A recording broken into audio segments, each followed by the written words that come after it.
Hey guys, this is how to upload an ebook to Gumroad. So guys, first thing that you will do is of course go to Gumroad, and after that just simply go to the products over here on the left side of the screen.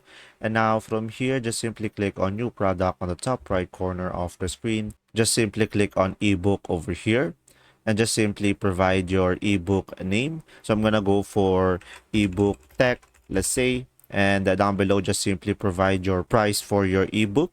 So let's say I'm gonna go for $10 and click on next on the top right, and after that just simply provide the name, the description of your ebook, and you will have here your URL, and you can have a custom domain as well.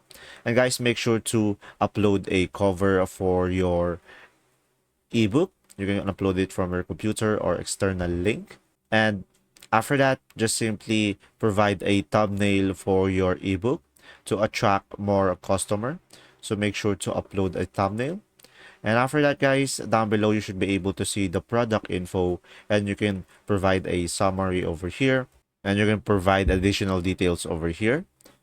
And down below, we should be able to change the pricing amount, or you can allow customer to pay what they want. And after that, just simply click on save and continue at the top right once you are done, and just simply provide your content over here, or you can just simply upload your ebook over here. You can embed a media, computer, or Dropbox. So I'm gonna go for computer files. Let's say this is my ebook and click on open. And from here, you should be able to upload it. And once you are done, guys, you can just simply click on publish and continue at the top right, and click on save changes at the top right. As you can see, when we click on the preview, we should be able to post our ebook. If this video was helpful, please like and subscribe, and thanks for watching. See ya.